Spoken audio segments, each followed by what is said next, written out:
tem 6 GB. Tu quer ligar o quê? Quantos duplos, cara? Só que foi 2 MB aí. Trabalhando com simulação, mais especificamente desenvolvendo funcionalidades, algoritmos, ou implementando técnicas de verificação, ou as técnicas que vocês forem aprender nessa disciplina num simulador de redes ópticas elásticas.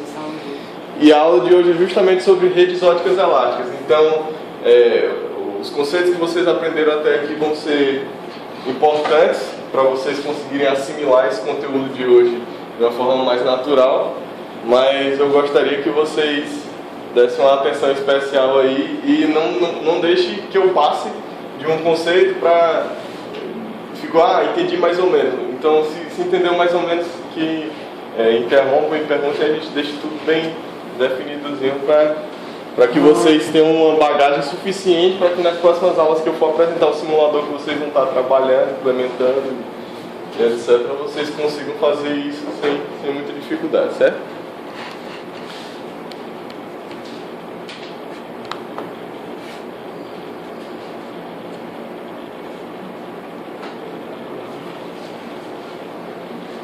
Deixa eu ajustar o foco aqui.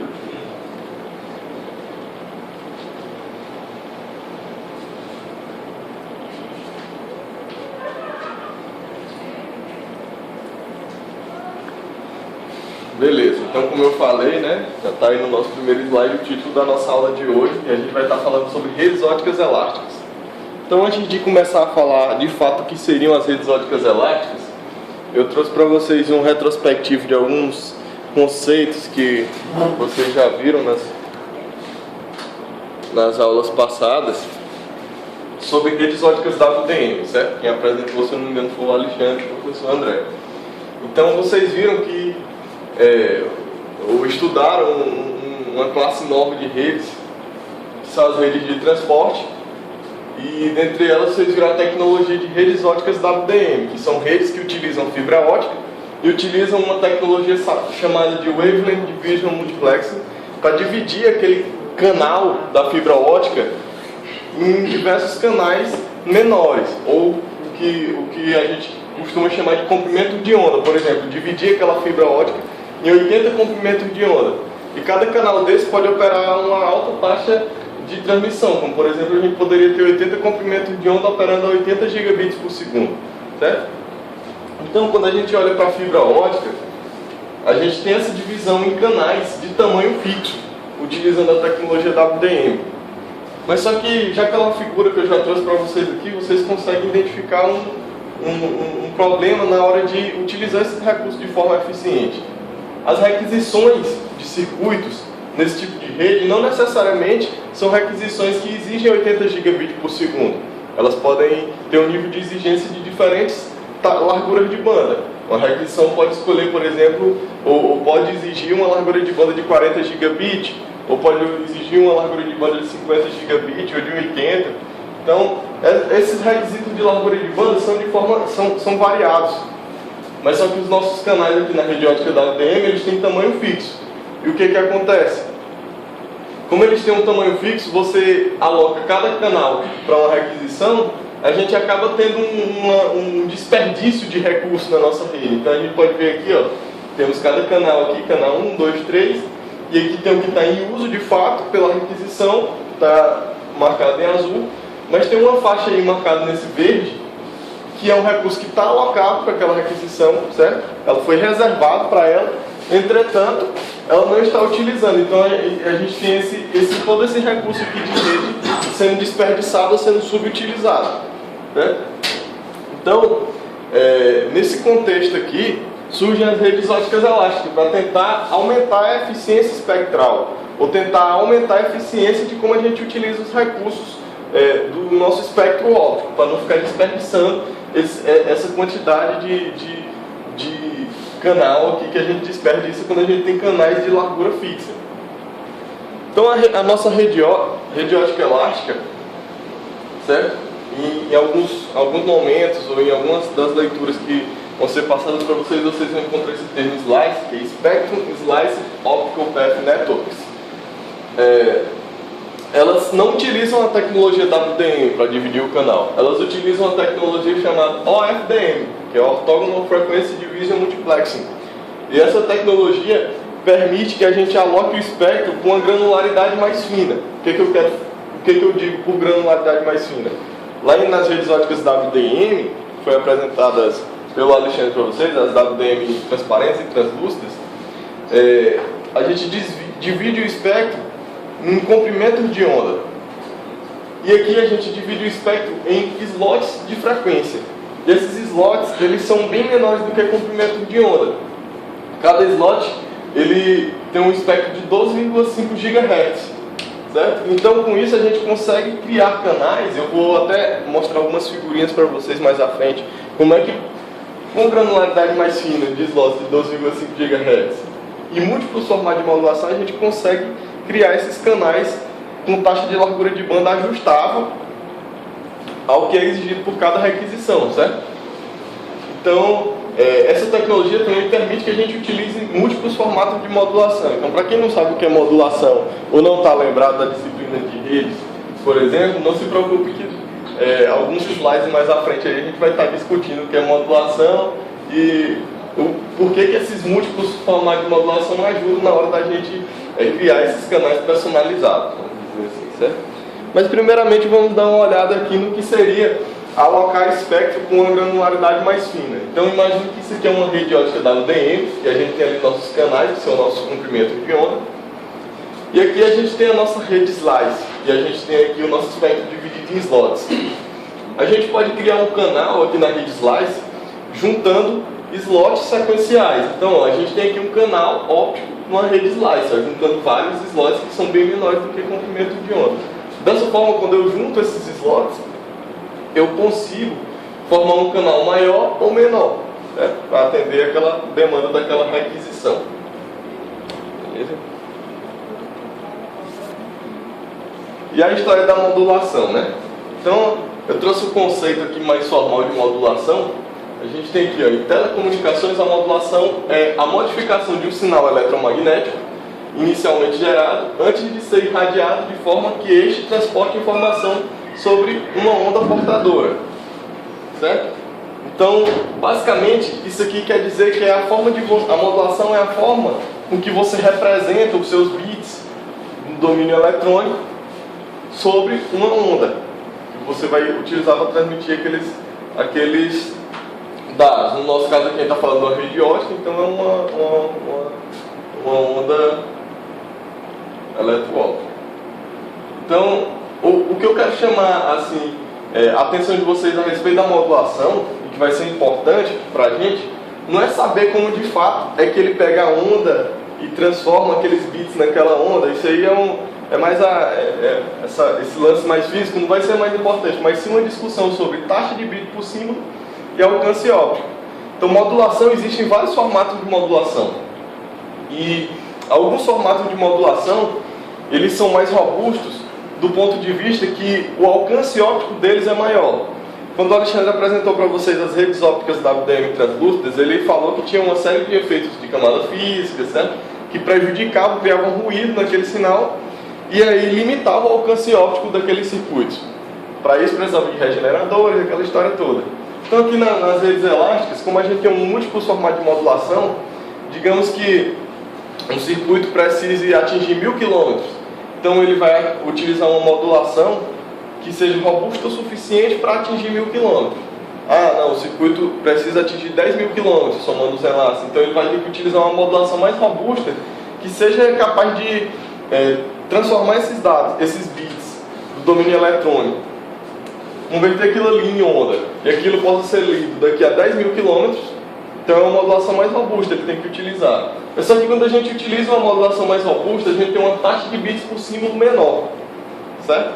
Então, para exemplificar essa questão da taxa de bits por símbolo contra o alcance óptico versus o alcance óptico, eu trouxe um exemplo aqui para vocês do Oi, meu nome é Tom, certo? Esse é o Tom. Mas, basicamente, o que acontece aqui? Quando a gente utiliza uma fonte maior, é como se eu estivesse utilizando uma modulação mais robusta. Então, essa mensagem aqui, Oi, meu nome é Tom, ela pode ser lida numa distância bem maior do que essa mensagem que é menor. Ou seja, vamos exagerar um pouco aqui.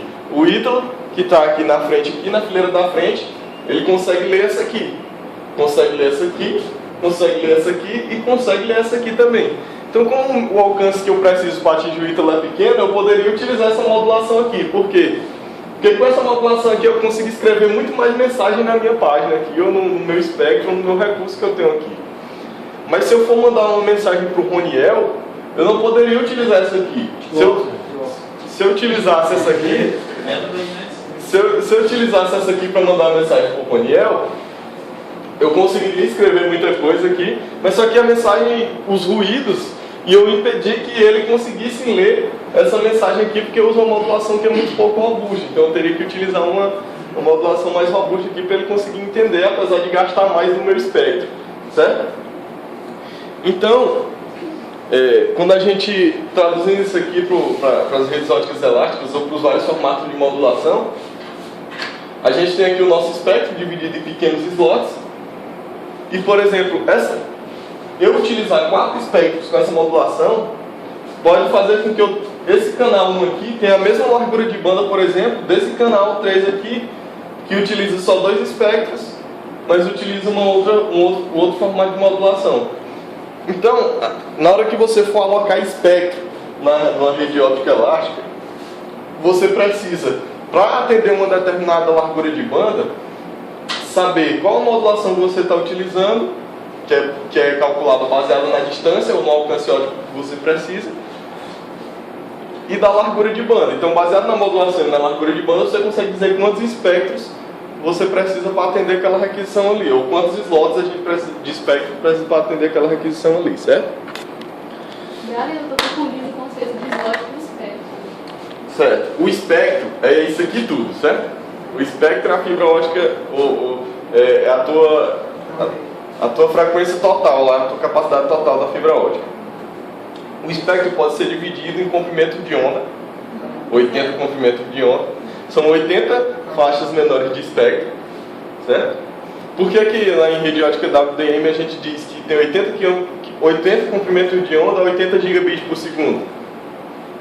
Porque eu sei que aquela faixa de um comprimento de onda necessariamente dá 80 gigabits por segundo, porque ela só tem um formato de modulação, então dá para calcular diretamente, entendeu?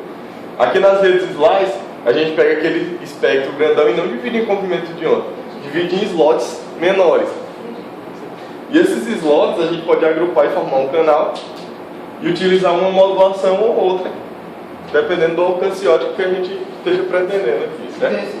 Antigamente esse canal ele era dividir esse meio através da multiplexação em canais de mesmo tamanho. Multiplexação de comprimento de onda. E agora esses canais não tem mais o mesmo tamanho. Agora eu tenho slots aqui e na hora que chegar a requisição eu consigo juntar uns slots aqui e criar um canal personalizado para aquela requisição ali. Então vai ter um canal grande e um canal pequeno, não é mais... Posso ter um canal de 1 gigabit por segundo, por exemplo, e um de 100 gigabit por segundo. E isso porque a forma dessa multiplexação ortogonal diminui bastante a interferência dos comprimentos de onda, né? É por isso que diz que é ortogonal, de certa forma, né? A interferência é pequena. E essa melhor capacidade na multiplexação permite você ser mais, como eu posso dizer, mais sofisticado na hora de alocar os recursos, né? Entendeu? Sem falar que no WDM é pensado um intervalo de frequência para cada comprimento de onda de forma que a interferência seja mínima nos comprimentos de onda. Né? É a modulação também, como o Piano falou. E aqui agora houve um grande avanço na forma de multiplexar, na forma de você dividir a fibra e permitir o uso desses canais que você está dividindo. Né? Então, esse avanço na multiplexação é que está permitindo essa flexibilidade, né? Essa elasticidade, também chamada de rede elástica, ótica elástica, no sentido de você conseguir definir um canal de diferentes larguras de banda ou modulação, né? Mas você ainda consegue fazer algumas mínimas comparações com o WDM. Por exemplo, você poderia pensar grosseiramente, de forma simplista, que cada canal desse Cada slot desse seria um comprimento de onda da outra. Né? Só para tentar ligar as coisas. A diferença é que você pode combinar os canais e criar um único comprimento de onda. Grosseiramente falando, né? Mas a gente observa que essas novas características permitem um potencial muito maior, né, desse tipo de rede. Porque você pode tanto utilizar um canal de baixa capacidade e consumir pouco recurso da rede, né, como você pode ter um canal aí de 160 GB, que não era possível no WDM, naqueles exemplos que a gente vinha falando. Né? Seria necessário ligar 2 lasers para ter 160 GB. E aqui não. Supostamente você poderia ter um laser só. Né? Daí a elasticidade, né, da rede. Beleza? Estão acompanhando aí, eu estou acelerando demais. Tá beleza, né? Que ainda vai ficar difícil ainda, mas tá fácil. Certo? Então, como eu falei para vocês, o número de slots que eu preciso, ele não depende só da largura de banda. Ah, preciso de 10 gigabit, 10 slots. Não é só assim. O número de slots depende da largura de banda e da modulação. E a modulação depende da distância que eu quero alcançar. Então, a grosso modo, o número de slots ele depende da largura de banda e da distância que eu preciso estabelecer aquele circuito óptico. Então, aqui eu já trago nesse slide uma formulazinha para vocês aqui que explica como é que vocês vão calcular o número de slots baseado na largura de banda, na modulação e na frequência de cada slot, certo? Então, essa equação é dada pelo número de slots é igual a largura de banda em bits, certo? Não esqueça de converter se tiver em outra unidade, dividido pela taxa de bits por símbolo da modulação, multiplicado pela frequência de cada slot, certo? Então, a literatura vem apontando uma padronização já dessa frequência de cada slot para 12,5 GHz. Mas nessa fórmula aqui vocês têm que botar em Hz, então é 12,5 vezes 10 elevado a 9, se eu não me engano, para giga para Hz, né? Giga, mega, quilo, Então é 12,5 vezes 10 elevado a 9 Hz. Então a gente tem, com essas características de granularidade fina, múltiplos formatos de modulação, a gente consegue estabelecer canais que conseguem utilizar esse espectro de forma mais eficiente do que numa rede ótica WDM. Então, eu trouxe a figurinha de novo aqui para a gente relembrar. Ó. A gente tem lá canais de largura fixa e a gente tem aquela região toda ali de recurso subutilizado ou recurso desperdiçado da rede. E em contrapartida, aqui numa rede ótica elástica, slice, a gente consegue definir para cada requisição um canal que atenda aqueles requisitos e que minimize essa subutilização. Certo? Então, eu tenho aqui um canal 1 personalizado para a requisição 1, tem um canal 2 personalizado para a requisição 2 e tem um canal 3 personalizado ali para a requisição 3. Aí vocês veem que o recurso disponível aqui, representado por branco, nesse tipo de rede, apesar das requisições terem o mesmo tamanho ou terem a mesma exigência de largura de banda, o que fica disponível aqui ou o que sobra aqui na rede Slice é bem maior do que o que sobra lá na rede ótica WDM, visto que é reduzido o desperdício aqui, certo? Beleza? Então agora chega a nossa parte de alocação de recursos em redes óticas elásticas. Então vocês vão conseguir associar bem isso aqui com o que foi mostrado para vocês pelo Alexandre em alocação de recursos para redes óticas WDM. E lá em redes óticas WDM, para quem lembra das aulas passadas, tinha um problema que era conhecido como RWA, que era o Routing and Wavelength Assignment, que consistia em vocês definirem para cada requisição uma rota e um comprimento de onda para ser utilizado de forma a minimizar a probabilidade de bloqueio de circuitos futuros, certo? Então, de forma análoga, nas redes óticas elásticas a gente tem um problema que é conhecido como Routing and Spectrum Assignment, que é o problema RSA, certo? Que consiste em vocês definirem uma rota e uma faixa de espectro, ou seja, uma faixa de slots de espectro que vai ser utilizada para poder atender aquela requisição, certo? Então, vocês vão precisar definir uma rota.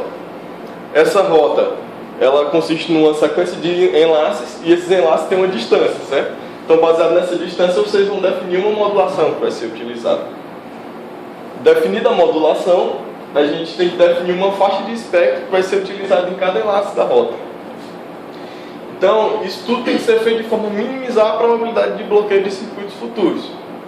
Desses problemas aqui, que é enumerados aqui do RSA, definir a rota, definir a modulação que deve ser utilizada e definir uma faixa de espectro, a gente se concentra em dois deles, que é definir uma rota e definir uma faixa de espectro. Porque esses dois problemas são difíceis e esse problema do meio aqui é um problema fácil, certo? Definir a modulação, basicamente é escolher a modulação que tem a maior taxa de bits por símbolo que esteja entre aquelas que atendem aquela distância, certo? Então, eu não sei se tem um pincel aí, se tiver eu vou...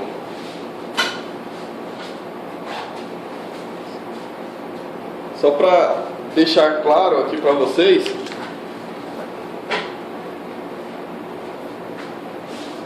imagine que a gente tem aqui a modulação 1, que a taxa de bits por símbolo dela é 10, o alcance dela é 10.000 quilômetros.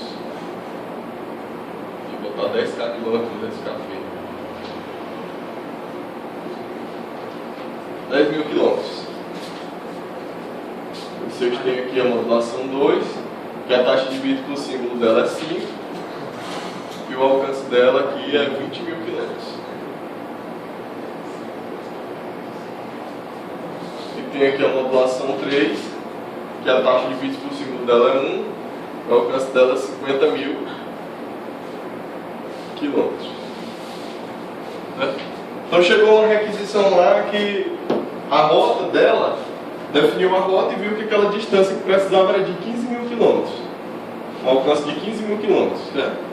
Então essa aqui não pode ser utilizada porque ela só alcança 20.000 ou só alcança 10.000 M1. Então eu posso utilizar M2 e M3.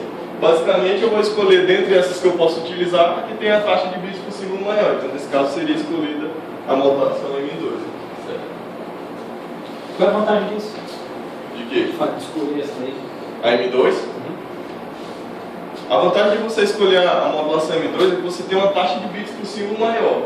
Então você vai utilizar uma quantidade de slots menor do que se você utilizasse a modulação M3, certo? Como pelaquela forma que eu expliquei para vocês, que eu mostrei no slide anterior, quando você tem uma modulação com a taxa de bits por símbolo menor, você utiliza mais slots. É aquela questão da fonte grande. Essa aqui é aquela fonte grandona. Oi, meu nome é tão grandão. Essa aqui, ó. Você consegue ter um alcance grande, mas só que você gasta mais do seu espectro para poder falar o mesmo tamanho da mensagem. E nessa rota aí não seria, não precisaria nenhum aparelho para regenerar o sinal? A gente está tratando de redes ópticas elásticas transparentes aqui.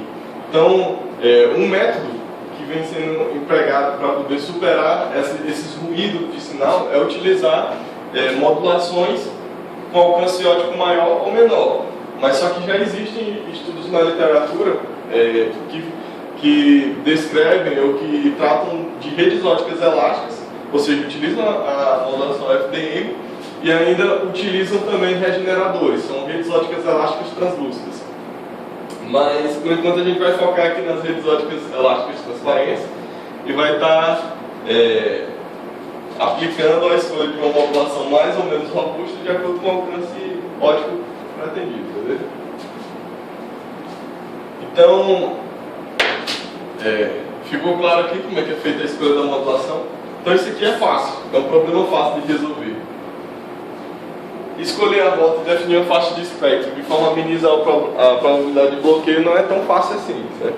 Assim como nas redes ópticas WDM existe uma série de algoritmos, a gente chama de algoritmos RSA, que tentam resolver esse problema e sempre buscando estar obtendo ou gerando probabilidade de bloqueio cada vez menor de requisição do circuito. Então aqui eu tenho uma animaçãozinha aqui, como é que funciona essa questão do RSA, certo? Antigamente o problema da continuidade Vou já falar naquele... Na verdade, surgiram alguns problemas a mais do que a continuidade de comprimento de onda, certo? Próximo slide. Mas por enquanto vamos ver essa animaçãozinha aqui. Imagine aqui a nossa rede, todo o recurso está livre, e chega uma requisição lá do PA1 para o PA4, e essa requisição precisa de 40 gigabits por segundo. Então a primeira coisa que eu vou fazer é definir a rota. Beleza? Pegou a distância, escolhi uma modulação lá, qualquer, mas eu não vou focar nesse problema porque ele é fácil. E depois eu vou escolher uma faixa de espectro. Por exemplo, do slot 1 ao slot 10, para poder suprir aqueles 40 gigabits por segundo ali, certo? Aí veio uma outra requisição lá, para o PA 1.3. Então, 80 gigabits por segundo agora essa requisição. E aí eu vou definir a rota. Beleza? 1, 2, 3. E agora eu tenho que escolher uma faixa de espectro também aqui nesses dois enlaces aqui.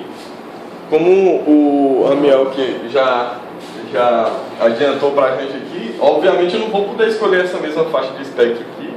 E aí, o espectro que eu utilizar aqui, ó, 1 a 10, 1 a 10, 1 a 10. Então o que eu utilizar aqui eu vou ter que utilizar aqui também, para manter a restrição de continuidade de espectro, que vocês conhecem como continuidade de comprimento de onda até então. Então basicamente aqui eu vou definir também uma faixa de espectro para ser utilizada nesses dois enlaces, por exemplo, o slot 11 e o slot 30. Beleza?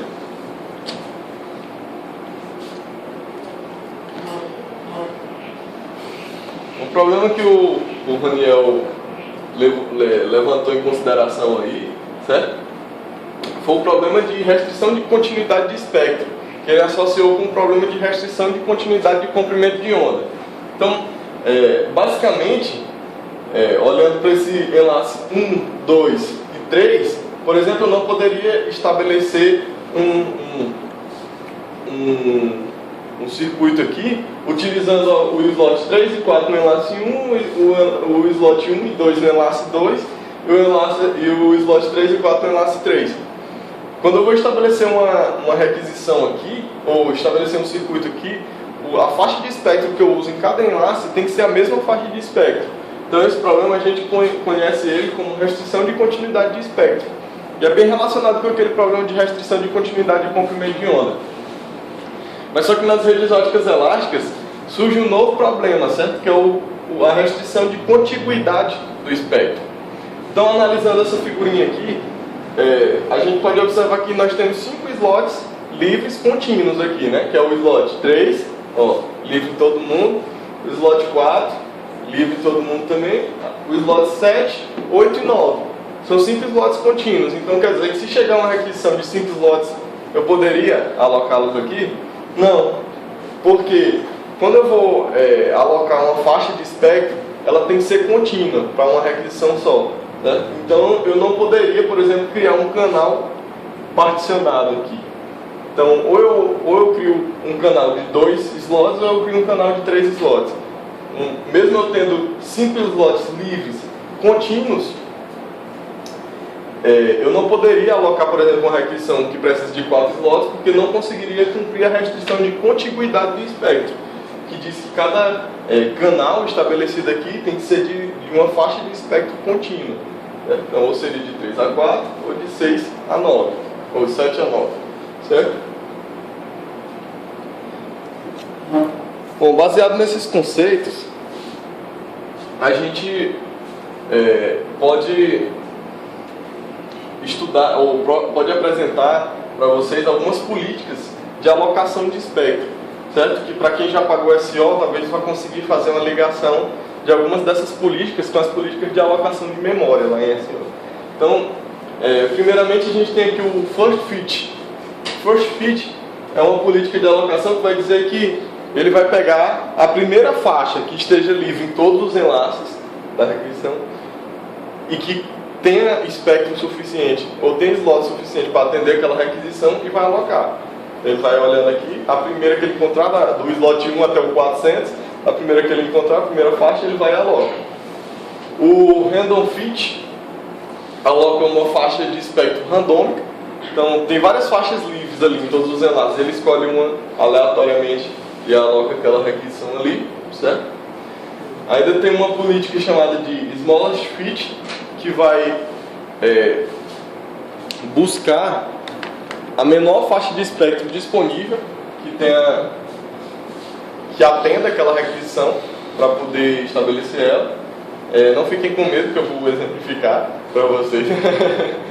E ainda tem uma política chamada Exact Fit. Como é que funciona a política Exact Fit? Chegou uma requisição que precisa de 3 slots. Ela vai procurar uma faixa livre que tem exatamente 3 slots. Se ela encontrar aquela faixa livre, ela utiliza aquela faixa livre para estabelecer aquela requisição. Se ela não encontrar, ela vai procurar a maior faixa livre e vai pegar 3 slots daquela maior faixa livre, certo? Se ela não encontrar, ela iria operar de forma contrária, por exemplo, ao slot fit. Beleza? Então eu vou exemplificar para vocês como é que funciona. Se, por exemplo, uma conexão que ela está usando aquele slot número 1, tem que manter, usar só aquele slot número 1 na conexão da origem ao destino? Sim. É o problema de restrição de continuidade de espectro. Certo? Então a gente tem aqui, 3 enlaces, cada um tem 400 slots de 12,5 GHz. Beleza? E a gente tem um problema aqui, que é considerar... a gente vai considerar um formato de modulação único aqui com taxa de 1 bit por símbolo e analisar quais seriam dessas requisições aqui, qual seria a faixa livre que seria utilizada para poder alocar uma requisição que tem um requisito de esse número aqui de bits por segundo, certo? Isso aqui é 625 vezes 10 elevado a 8, certo? Então, primeiramente a gente tem que calcular quantos slots essa requisição aqui precisa para ser estabelecida. E aí a gente vai utilizar aquela fórmula que eu mostrei para vocês. A gente tem N, número de slots que eu preciso, é igual a largura de banda dividido pela taxa de bits por símbolo vezes a frequência de cada slot, certo?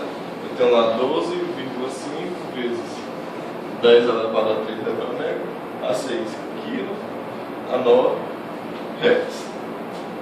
Certo? Então, basicamente, eu vou ter aqui... Alguém tem uma calculadora aí para calcular? Eu já sei a resposta. Beleza? Então, a gente vai ter aqui 625.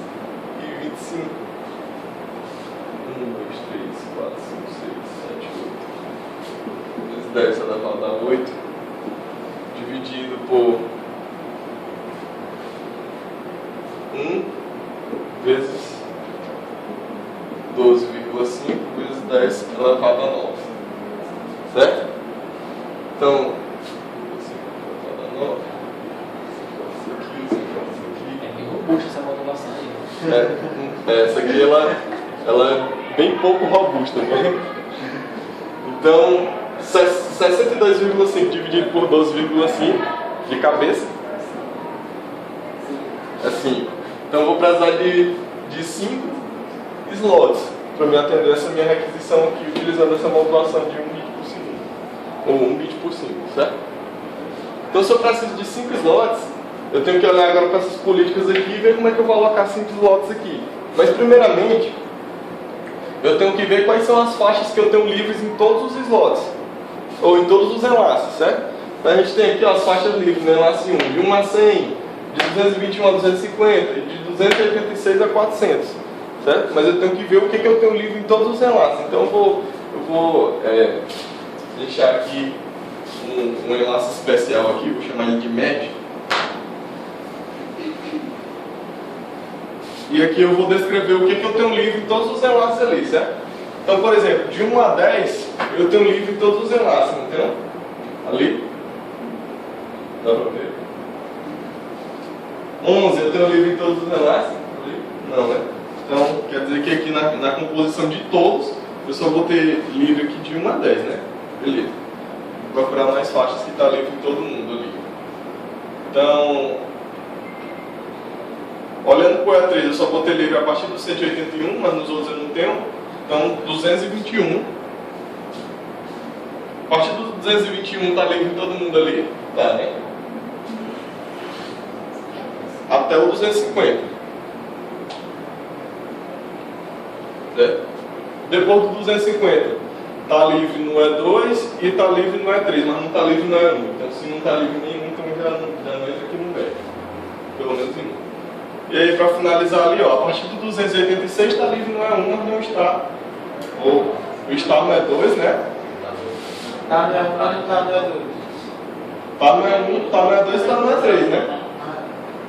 Então eu tenho aqui 286, mas só que só vai até o 290, porque lá no E3, a partir do 290 está sendo utilizado, né? Beleza? E por fim, ainda vou ter uma faixa livre aí, né? Que é do 361 até o 400, está livre em todo mundo. O E2 está livre do 361 ao 400, os outros também estão livres do 361 ao 400. Beleza? 361 ao 400. Beleza.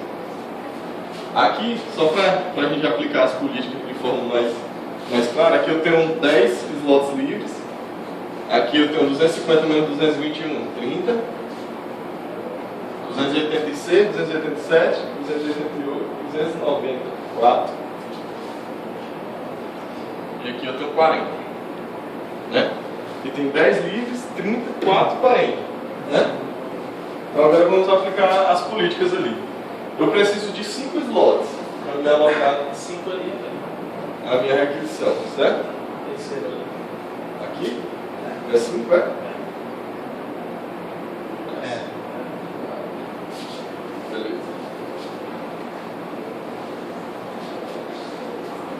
Então eu preciso de 5 slots para alocar aí alocar minha requisição desses 3 enlaces ali. Então, utilizando a política First Fit, por exemplo, eu iria alocar na primeira faixa livre. Então, a faixa de espectro utilizando First Fit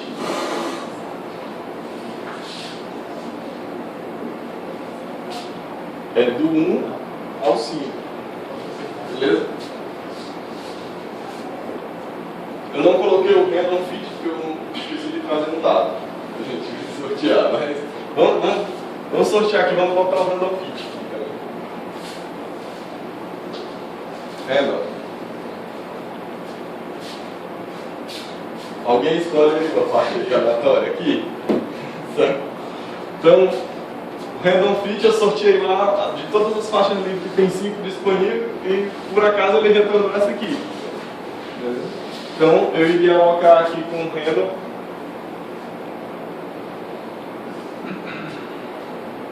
do 221 ao 225, né? Ou seja, aqui ia ficar livre depois só do 226 ao 225. Random fit. Smallest fit.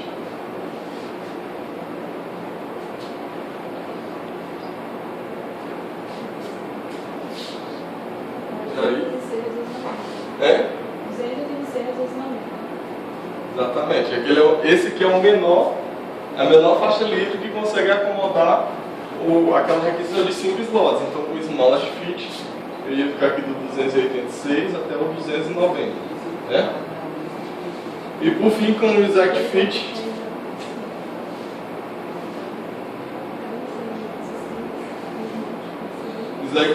a mesma faixa, certo? Porque eu preciso de 5 slots, ele tem 5 slots livres. Então, seria aqui do 286 até o 290. E se no caso se não fosse 5, se for outro valor? 4. Se isso aqui fosse 4 slots livres, por exemplo, aí o exact fit não ia conseguir alocar aqui, certo? Então ele ia procurar a faixa maior que tem disponível aqui. Então ele ia alocar aqui nessa aqui de 40. Ou é exato, ou ele vai para o maior, né? Exatamente. Beleza. Alguma dúvida aí nas políticas de alocação de espectro? Não, né? Então sempre lembrar que quando eu vou alocar o espectro, eu tenho que olhar com a combinação de todos os enlaces para poder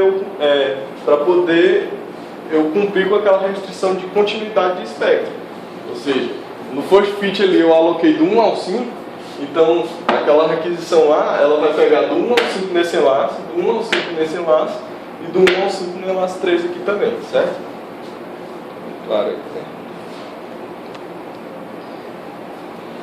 Nas redes ópticas elásticas, para finalizar ainda, eu vou falar de um outro problema, além da continuidade de espectro, da contiguidade de espectro, nós temos um problema de fragmentação do espectro óptico. E como eu já falei para vocês das políticas de alocação e lembrei das políticas de alocação de memória em SO, vocês, quem já pagou SO, também devem lembrar que lá nós temos um problema de fragmentação da nossa memória. Então, vocês vão conseguir associar com esse problema de fragmentação de espectro óptico também. Ele ocorre, esse problema, basicamente, quando você tem um cenário em que você tem alocação e liberação de recursos com quantidade de espectro variada. Isso provoca que o seu espectro óptico ele tenha várias faixas de espectro livre intercaladas de espectro utilizado. Então, muitas vezes você tem uma quantidade livre que dá para atender requisições, mas você não consegue atender essas requisições porque elas estão fracionadas e você não consegue uma faixa contígua. Ou seja, pelo problema de restrição de contiguidade, você não vai conseguir estabelecer aquelas requisições por causa que o espectro está fragmentado. Então, esse fenômeno acaba provocando um aumento da taxa de bloqueio de circuito, quando você tem o espectro todo fragmentado. Um exemplo disso pode ser visto aqui nessa figura, em que a gente tem aqui 6 slots livres disponíveis, beleza? Mas só que se chegar uma requisição de 3, que precisa de 3 slots, eu não consigo alocar ela aqui. Porque o meu espectro disponível está todo fracionado em pequenas faixas de espectro aqui. Então, dessa forma, a gente tem que ter uma forma de medir essa fragmentação, ou de dizer o quão fragmentado está o espectro ou não, a fim de tanto avaliar o desempenho da rede em termos de fragmentação dos espectros, como criar algoritmos que se baseiem nessas métricas aqui de fragmentação para poder tentar evitar esse problema aqui, certo? Lembrando que uma pior fragmentação, vamos dizer assim, gera maior probabilidade de bloqueio, que é tudo que a gente quer diminuir. Então, na verdade, é uma métrica auxiliar, né? Entendeu? Uma rede muito fragmentada implica em muito bloqueio. Então, se a gente consegue diminuir a fragmentação, em tese a gente consegue diminuir o bloqueio, o que significa melhorar o desempenho da rede, né? Quando o professor André fala de métrica auxiliar, é porque quando você avalia o desempenho do sistema, a métrica, o objetivo final seria a nossa probabilidade de bloqueio. No entanto, avaliar uma métrica como a fragmentação, por exemplo, permite que a gente consiga identificar problemas ou deficiências de algoritmos, por exemplo, ou particularidades características de uma topologia, por exemplo, olhando para outras métricas, como utilização da rede, fragmentação. Então, como ele disse, é uma métrica auxiliar. Entretanto, tudo que a gente... o nosso objetivo final é reduzir a probabilidade de bloqueio, certo? Então, como medir a fragmentação? Uma forma de medir a fragmentação é utilizando a fragmentação externa. Essa forma da fragmentação externa é a mesma forma da fragmentação externa utilizada para medir a fragmentação. Não, eu estou falando exatamente no slide ali, ó. Tem uma formulazinha, cara.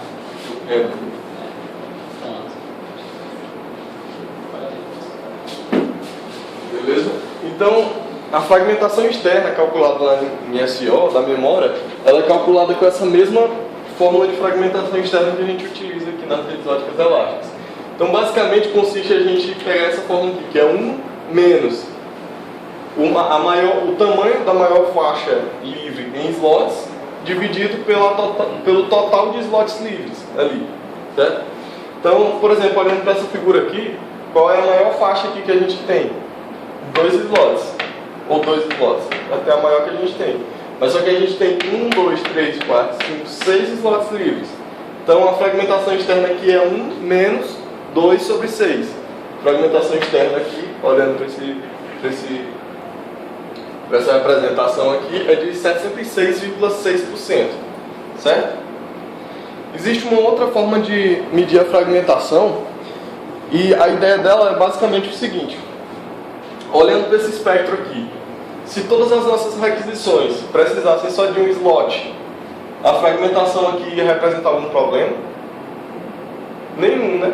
Porque eu conseguiria estabelecer aqui. Ou então se tivesse tudo junto aqui, tivesse nenhuma fragmentação externa, o maior slot fosse igual ao total livre, eu ainda conseguiria estabelecer da mesma forma de um slot, né? Então, se o tamanho da minha requisição fosse um slot, essa fragmentação para mim não ia importar nada. Ou seja, ela seria uma fragmentação zero. Mas se fosse 2 slots, essa fragmentação aqui ia importar? Ia importar, né? Porque se eu tivesse 6 livres, eu ia conseguir estabelecer 3. Mas só que aqui eu só consegui estabelecer 2. Então essa outra forma de medir a fragmentação, ela diz respeito justamente a esse cenário, que a fragmentação depende da quantidade de slots que eu estou precisando no momento. Certo? Então a fórmula que a gente vai utilizar é aquela ali, ó, F de C. C ali é a quantidade de slots que eu estou precisando naquele momento. E vai ser calculado por 1 menos C vezes livre. Esse livre é a quantidade de requisições de tamanho C simultâneas que eu poderia encaixar aqui, dividido pelo total livre. Então basicamente como é que ia funcionar? Fragmentação de 1 é 1 menos 1 vezes quantas requisições de um slot a gente pode alocar aqui. Então eu posso botar 1, 2, 3, 4, 5, 6. A fragmentação para 1 é 0. Certo? Se o tamanho da minha requisição é 1, a fragmentação ali não importa. Pode botar o slot, por favor.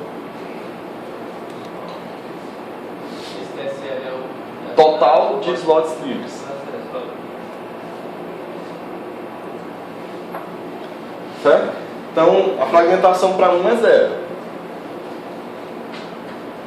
A fragmentação para uma quantidade de slots igual a 2. Então, eu vou ter ali 1 menos 2 vezes quantos slots, quantas requisições de tamanho 2 eu consigo alocar aqui. Então, eu consigo botar 1 ou 2. Então, 2 vezes 2 é 4. Então, eu vou ter 1 menos 4 sobre 6. E aí, eu vou ter uma fragmentação aqui, considerando o tamanho 2, de 33,3%. É como se tivesse um terço, pelo problema de fragmentação, um terço da capacidade da rede é perdida. É perdida pela fragmentação. Considerando um tamanho igual a 3, eu teria 1 menos 3 vezes quantos de 3 eu consigo botar aqui? Não consigo botar nenhum. Então eu vou ter 1 menos 0, que é 100% de fragmentação para 3. Ou seja, seguindo a mesma linha do professor André, toda a capacidade disponível da rede aqui, 100% é perdida pelo problema da fragmentação se a minha requisição for de 3 slots. Então eu poderia botar 2 se tivesse não fragmentado e aqui eu não posso botar nenhum. Beleza? Uma coisa que a pergunta é, peraí, eu preciso de 3 slots, não é isso? Eu poderia, por que não usar um slot e 2 não contínuos, né? É porque nesse caso, em tese até poderia, só que ia precisar de 2 lasers, seriam 2 transmissões separadas, né? E isso não é bom porque um dos elementos que mais encarece o equipamento é o número de lasers, né? E receptores, né? Fotodetectores, que são os transmissores e receptores da rede, né? O custo do equipamento é muito em função desse número. Então, dessa forma, exigindo que os slots sejam contidos, você consegue ligar um laser que vai trabalhar sintonizado exatamente na frequência dos 3 slots juntos, atendendo com um único laser aquilo que foi pedido para a rede. Entendeu? Então, para fixar esses conceitos de fragmentação aqui, a gente vai, baseado nessa representação aqui, calcular a fragmentação externa. Então, para quem lembra a função da fragmentação externa, está 2 slides atrás, mas acredito que a gente vai lembrar ainda aqui, né? É 1 menos o maior livre lá. Qual é o maior aqui? 3, né? Eu aqui o slide 4, 5, 6. De 1 menos 3 dividido pelo total de slots livres que eu tenho aqui. Então eu tenho aqui 1, 2, 3, 4, 5, 6. 6. Isso aqui é igual a 50%, né? Beleza. Fragmentação externa aqui, nesse caso, é 50%. E a fragmentação relativa, eu botei aqui para 2 e para 3, mas para 1. Alguém se arrisca a estudar? 1 é 0, sempre é 0, porque você sempre não tem meio slot livre, né? Então, para 1 é sempre 0 a fragmentação relativa, mas F de 2 ali. de 2 é 1 menos 2 vezes quantas requisições de tamanho 2 a gente consegue alocar aqui. Então eu consigo botar 1 aqui e 2 no máximo, né? Então eu vou ter 1 menos 2 vezes 2 dividido pelo total livre ali, que é 6. Então eu tenho 1 menos 4 sobre 6, que é 1/3, Não sei, sabe? que é 1/3. 2/3. 2/3. 33%. 33,3%, né? Isso para conexões que precisam de 2 slots. Pressão de 2 slots. E no caso, se eu precisar de 3 slots, nesse caso aqui, que é F de 3, igual a 1 menos 3 vezes 1, né? Posso botar uma de 3 aqui. E não mais em nenhum outro lugar. Dividido por 6, que é igual a 50%. Certo? Se eu calculasse a fragmentação relativa para 4, ia dar 100%, porque eu não consigo alocar 4 no lugar nenhum. E mesmo eu tendo espaço disponível para alocar 4. Ou, em tese, tenho mais de 4 slots livres, mas não tenho contínuos. Certo? Só um detalhe bem aqui na equação, não sei se está previsto. Imagina que 9, 10 e 1 está ocupado, certo? Lembra da equação aí? Se for calcular a fragmentação relativa para 4, é 0, né? Não, fragmentação relativa para 4, 100%. Mas não é um problema de fragmentação. Se 9, 10 e 1 estiver ocupado, não é um problema de fragmentação, né? Não está previsto na equação. Porque você pode gerar uma distorçãozinha, né? Quando você olha para um espectro de 10, esse talvez seja um problema maior, mas quando você olha para um espectro de 400, esse problema só vai acontecer quando o espectro estiver quase todo lotado. Então é um cenário bem ideal você ter 90% do espectro sendo utilizado. Se 90% está sendo utilizado, então está uma beleza, porque está a eficiência muito boa daquele espectro. Certo? Então, pessoal, eu não sei se vocês viram uma mensagem que o professor André encaminhou para vocês de uma leitura ontem. Eu acho que também já foi um pouco em cima, né? Ele mandou ontem de tarde. Mas, como eu falei para vocês, as redes ópticas elásticas vão ser abordadas por vocês em quase todo o resto da disciplina, uma vez que vocês vão estar trabalhando com o simulador. Então, tem algumas leituras que eu gostaria de recomendar para vocês na aula de hoje. Uma é o capítulo 3 da minha qualificação de mestrado, que fala justamente da alocação de recursos em redes ópticas elásticas. Lá não trata o problema da fragmentação, mas traz aqueles conceitos que eu apresentei para vocês de redes ópticas elásticas, modulação, aquelas formas de como calcular a quantidade de slots que vocês precisam, problema de continuidade e contiguidade de espectro, problema RSA, certo? Então vocês vão encontrar lá na minha qualificação, e o professor já enviou lá no SIGA, se eu não me engano, a qualificação com uma mensagem para vocês lerem este capítulo. Certo? O problema da fragmentação vocês vão encontrar num artigo, que eu também vou deixar aqui como sugestão para vocês lerem. O problema da fragmentação em especial é só na seção 3.2, mas esse artigo é importante que vocês leiam, dediquem um tempo para ler ele inteiro, que vai reforçar os conceitos de RSA, de redes ópticas elásticas também para vocês, certo? Então esse artigo é um artigo professor, o senhor pode enviar depois para eles. Estou fazendo isso agora já. Esse artigo aqui é um artigo da SBRC, desse ano, Suporte Brasileiro de Redes de Computadores, e vai reforçar esses conceitos para vocês aí de roteamento, atribuição de espectro e redes ópticas elásticas, certo?